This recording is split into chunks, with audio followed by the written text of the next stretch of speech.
ಒಂದಾನೊಂದು ಕಾಲದಲ್ಲಿ 7 ಕಡಲಾಚೆ ಆಹಾರ ಹುಡುಕುತ್ತಾ ಹೋದ ಗಂಡು ಕೆಂಜವ ಹಕ್ಕಿ ಬಾರದೇ ಇರುವುದನ್ನು ಕಂಡ ಹೆಣ್ಣು ಹಕ್ಕಿಯ ಹರಕೆಯಂತೆ ಸೂರ್ಯನಾರಾಯಣ ದೇವರಿಗೆ ಅರ್ಪಿಸಿದ ತಮ್ಮ ಮೊದಲ ಮೊಟ್ಟೆ ಮುಂಜಾನೆ ಸ್ನಾನಕ್ಕೆಂದು ಹೋದ ಬ್ರಾಹ್ಮಣ ಪೆಜನ ಅವರಿಗೆ ಸಿಕ್ಕಿತು. 16 ದಿನದ ನಂತರ ಮಗು ಕೂಗುವ ಸದ್ದು ಮೊಟ್ಟೆ ಎತ್ತಿಟ್ಟ ಅಕ್ಕಿಯ ಕಲೆಂಡಿಯಿಂದ ಕೇಳಿಸುತ್ತದೆ.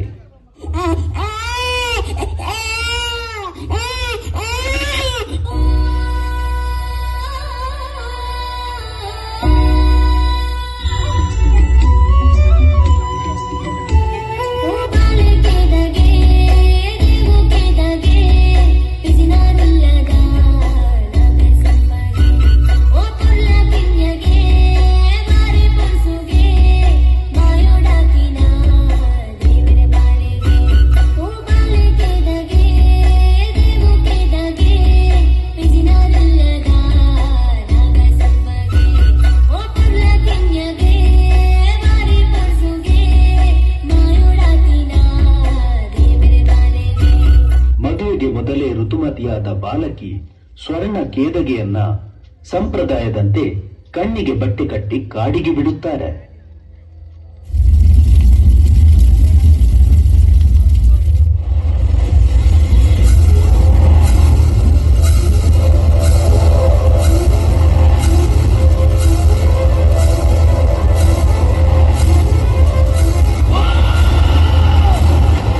ಸಂಕಮಲೆ ಕಾಡಿನಲ್ಲಿ ಅಳುತ್ತಿದ್ದ ಈ ಮಗುವನ್ನು ತೀರಿ ಹೋದ ತನ್ನ ತಂಗಿ ದೇಯಿ ಎಂದು ಸಾಯನ ವೈದ್ಯ ಮನೆಗೆ ತಂದು ಸಾಕಿ ಮುಂದೆ ಕಾಂತಣ ವೈದ್ಯನೊಂದಿಗೆ ಮದುವೆ ಮಾಡಿಸುತ್ತಾನೆ.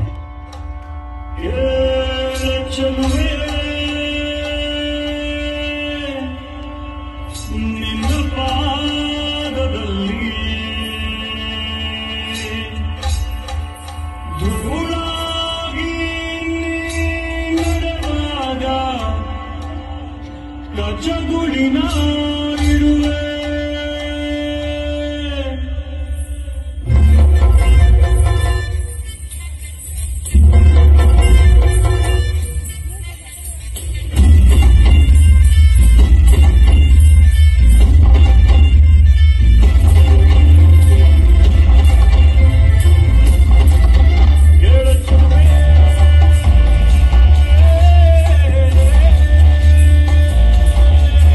ನೀನು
ಅರಸು ಪಡುಮಲೆಯ ಪೆರುಮಲ ಬಲ್ಲಾಳನಿಗೆ ಚಿಕಿತ್ಸೆ ನೀಡಿದ ದೇಯಿ ಅರಮನೆಯಲ್ಲಿಯೇ ಅವಳಿ ಮಕ್ಕಳಾದ ಕೋಟಿ ಚೆನ್ನಯ್ಯರಿಗೆ ಜನುಮ ನೀಡಿ ಮಂತ್ರಿ ಬುದ್ಧಿವಂತನ ಕುತಂತ್ರಕ್ಕೆ ಬಲಿಯಾಗಿ ಕಿರದರದಲ್ಲಿಯೇ ದೇಹ ತ್ಯಜಿಸುತ್ತಾಳೆ.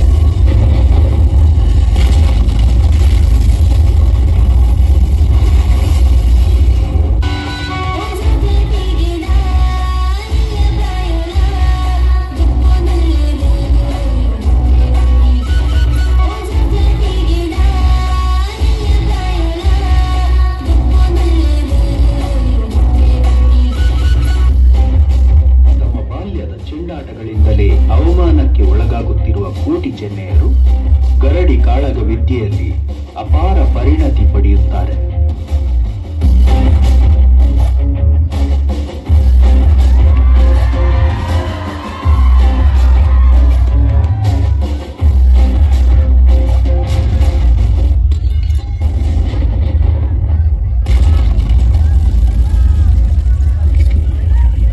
ಜಾಸ್ತಿ ತುಳಿಬೇಡಿ, ಒಂದು ದಿವಸ ಎದ್ದು ನಿಲ್ತೇವೆ.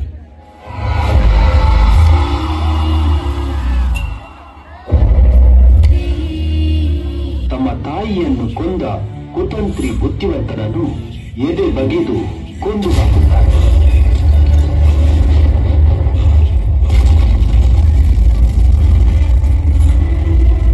ಮಂತ್ರಿಯ ಕೊಲೆಗೆ ರಾಜನ ಶಿಕ್ಷೆಯನ್ನ ಅನುಭವಿಸಿ ಗಡಿಪಾರಾದ ಕೋಟಿ ಚೆನ್ನಯ್ಯರು ಊರು ಬಿಟ್ಟು ಹೋಗುತ್ತಾರೆ.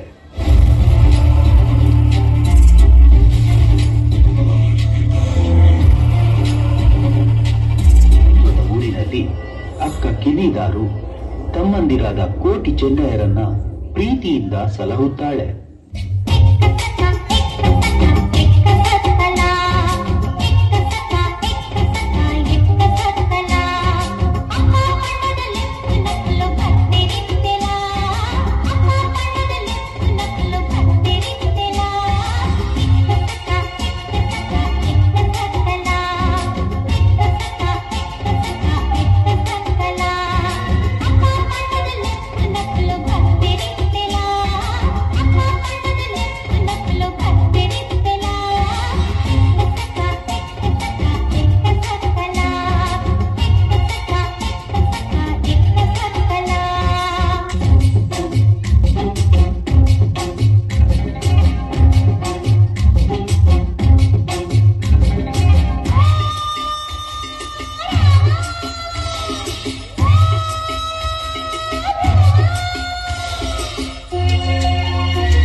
ಕೇಮರ ಬಲ್ಲಾಳನ ಅರಮನೆ ಸೇರಿದ ಕೋಟಿ ಚೆನ್ನಯ್ಯರ ಪರಾಕ್ರಮದ ಮತ್ಸರ ತಡೆಯಲಾರದೆ ಮಂತ್ರಿ ಚಂದುಗಿರಿ ಅವರನ್ನು ಮೋಸದಿಂದ ಸೆರೆಮನೆಯಲ್ಲಿ ಬಂಧಿಸುತ್ತಾನೆ.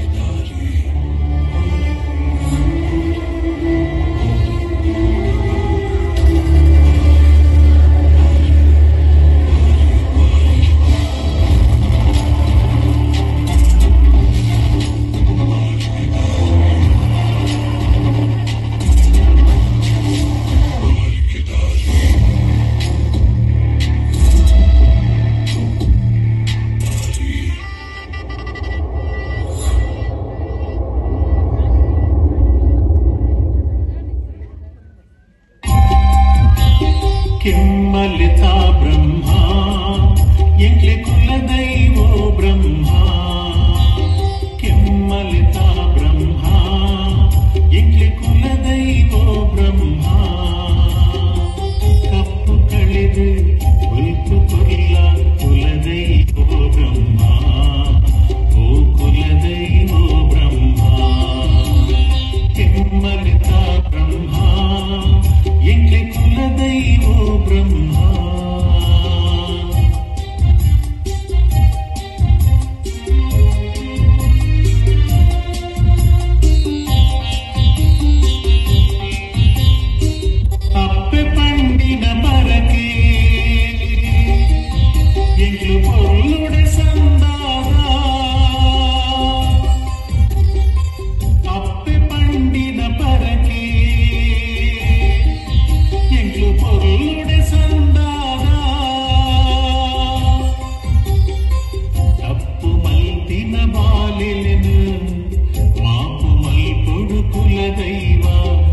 ನಾಗಬ್ರಹ್ಮದೇವರ ಅನುಗ್ರಹದಿಂದ ಕೋಟಿ ಚೆನ್ನೆಯರು ಸೆರೆಮನೆ ಭೇದಿಸಿ ಮುಂದೆ ಎನ್ಮೂರಿನ ದೇವಬಲ್ಲಾಳನ ಅರಮನೆಯಲ್ಲಿ ಸೇನಾಧಿಪತಿಯಾಗುತ್ತಾರೆ.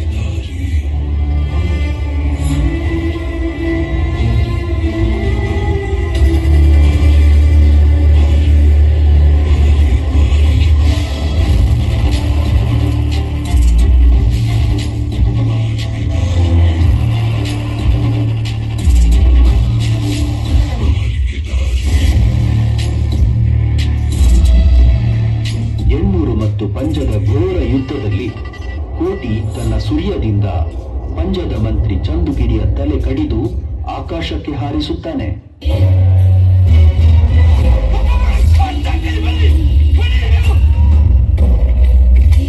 ಯುದ್ಧದ ಕೊನೆಯಲ್ಲಿ ಪಡುಮಲೆ ಬಲ್ಲಾಳ ಮೋಸದಲ್ಲಿ ಕೋಟಿಯನ್ನ ಮರೆಯಲ್ಲಿ ನಿಂತು ಕೊಲ್ಲುತ್ತಾನೆ.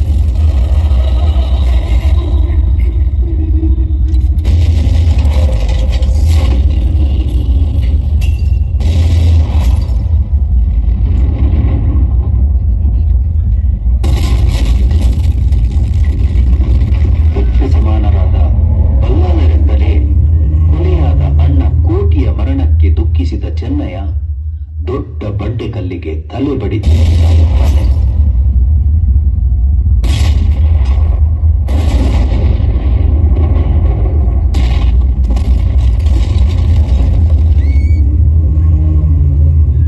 ವೀರ ಮರಣ ಹೊಂದಿ ದೈವತ್ವ ಪಡೆದ ಈ ವೀರ ಪುರುಷರನ್ನ ಇಂದಿಗೂ ತುಳುನಾಡಿನಲ್ಲಿ ಭಕ್ತಿಯಿಂದ ಆರಾಧಿಸುತ್ತಾರೆ.